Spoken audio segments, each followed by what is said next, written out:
ladies and gentlemen. I have the privilege today to be at a business here in the local Montgomery County area, Office Evolution. And we're going to have a conversation with Mr. Phil Anderson. Phil, welcome to the show. Well, actually, it's the other Dr. Phil. You know, more hair, less salary.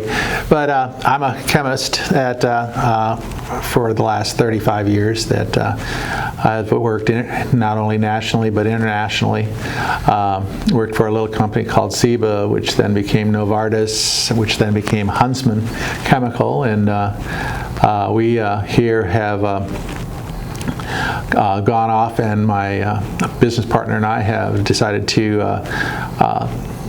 retire from Huntsman and have a small business of our own. And so we have two businesses actually. One is called Part Office or Part Consulting, which is a chemical consulting management company. And one day we went off looking for a office, and we found a business. So we're sitting here at Office Evolution because of that. You know, it's really interesting because there are so many people, small business owners, entrepreneurs, however you want to classify them, that they are in one career, a corporate career, if you will, and as they go through it, at some point they say, hey, I want to be my own boss. And sometimes it is where you kind of reach that retirement part of your life and the opportunity to start something new. Tell us, if you don't mind, the one thing that surprised you about being your own boss and having a business like Office Evolution.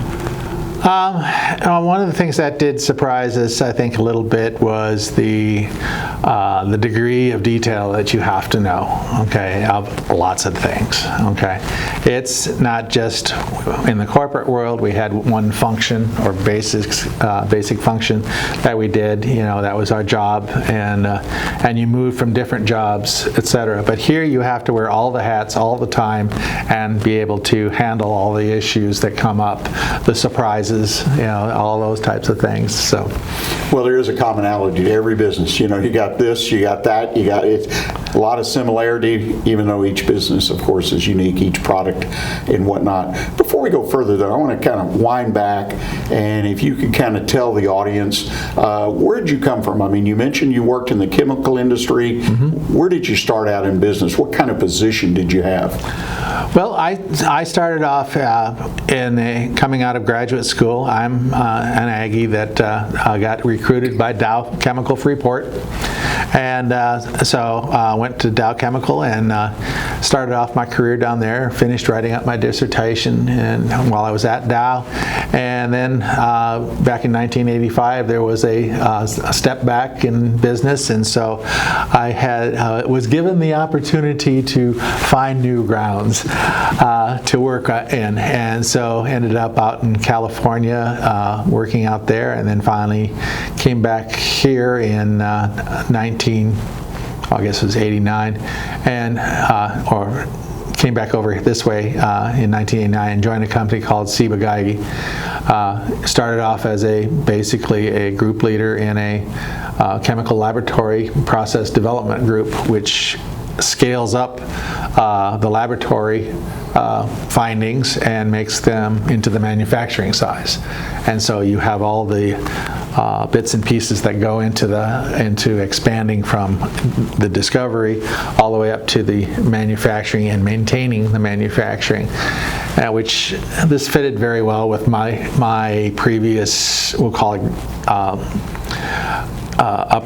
upgrowing, where I was born on a dairy farm and raised on a dairy farm, and so you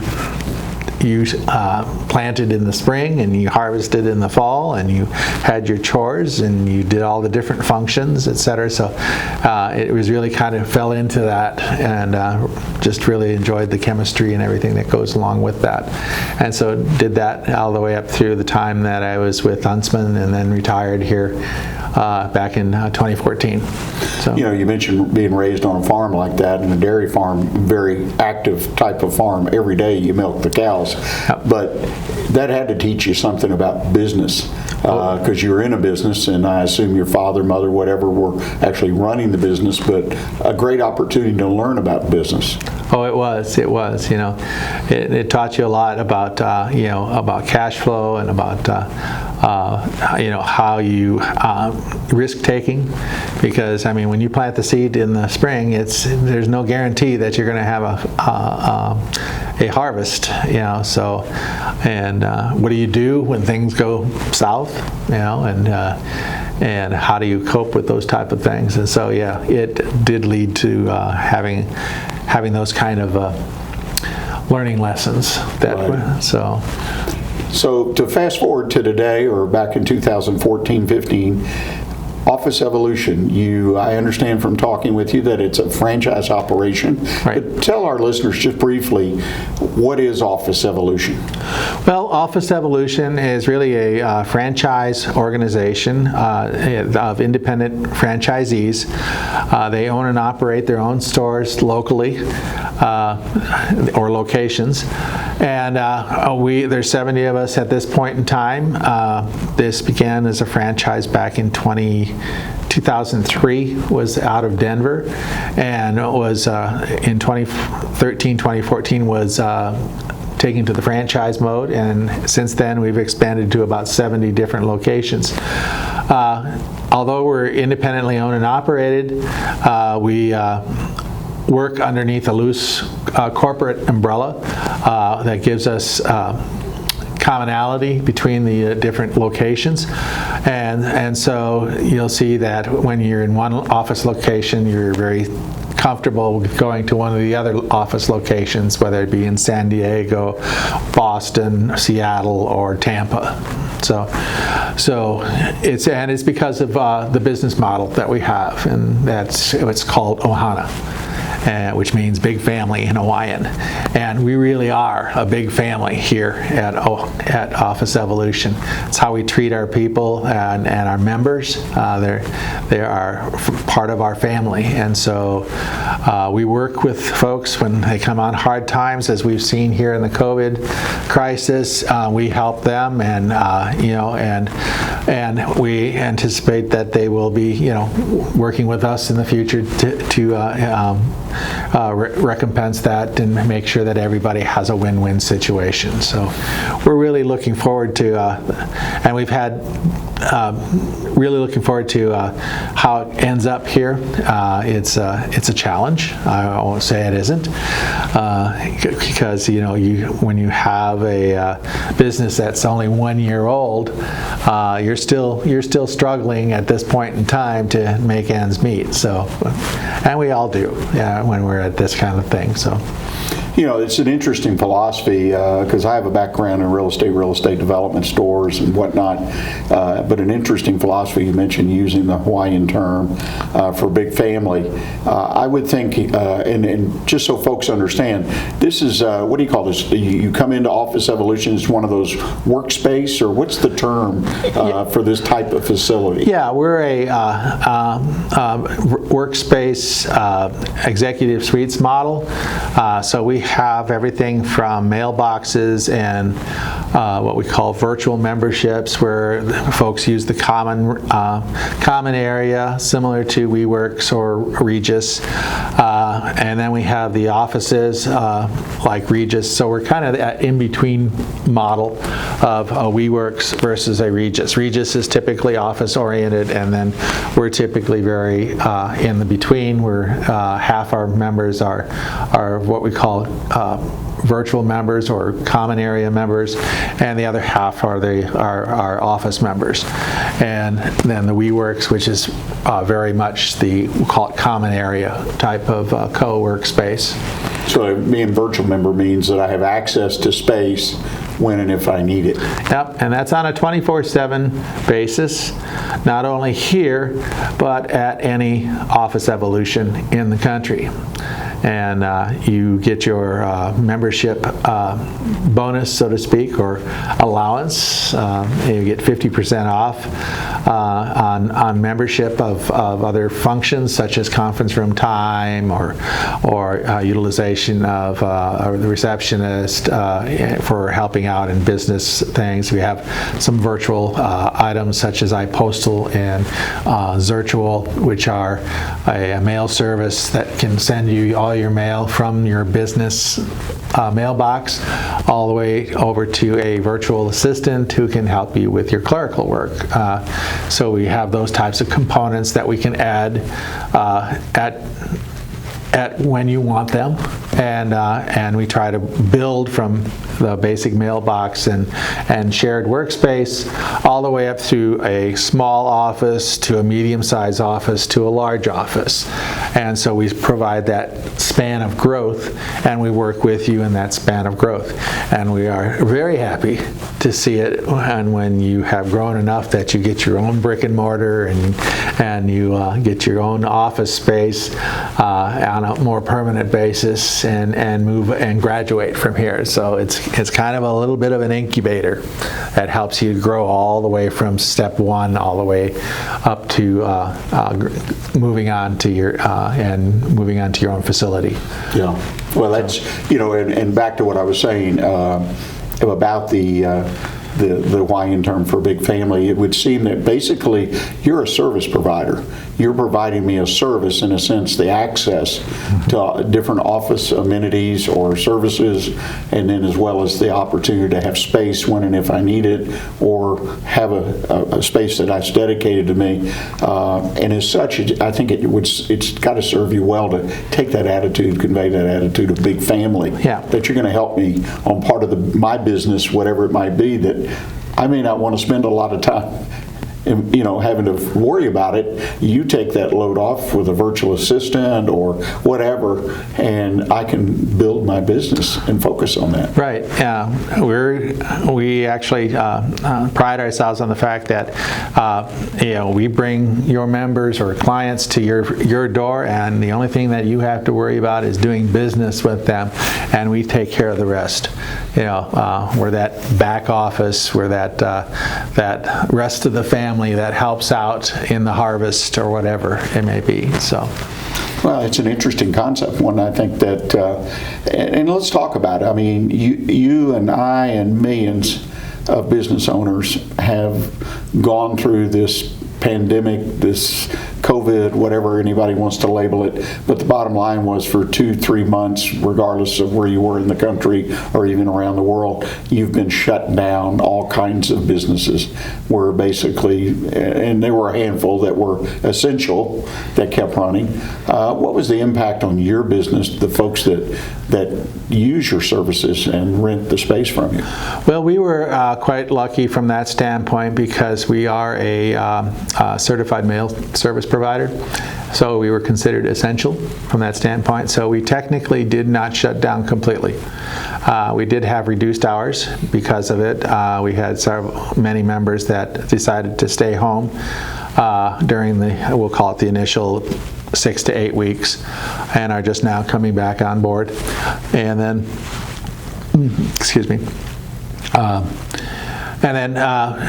but we also had, lawyers and title insurance and things that were considered essential services from a COVID standpoint that we were allowed to keep open, and so we serviced those members while we were waiting for it to pass, so to speak.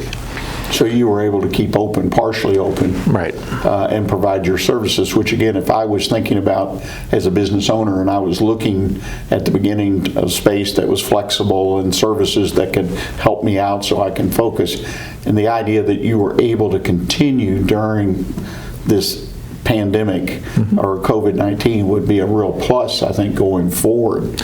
Oh yeah, I agree with you. That is one of the pluses of having a flexible workspace, is that you can move it up and down the scale as needed, and they're there to provide you with the resources needed to keep your business afloat. Yeah. So Well, let's talk about going forward now. Now we're at some point, we're midpoint, whatever, in this COVID situation. Lots of people working remote still. Systems and processes have been developed by the largest corporations as well as the smallest of businesses to make it work and flow. And you read all these articles where Facebook says they're going to transition over a period of time to have a majority of their people work remotely. So there's all this kind of thing floating around out there. What do you feel is going to be the impact on your business as far as people having that ability, the systems, the processes, the products, the services to work remotely exclusively? What will be the impact for you? Well, it's a twofold impact. There'll be some that are still afraid to come out of their homes, but on the other hand, they still need to be able to meet with clients in a safe and secure area. And that's one of the things that we do provide, is we provide highly sanitized conference room spaces such as the one we're sitting in right now.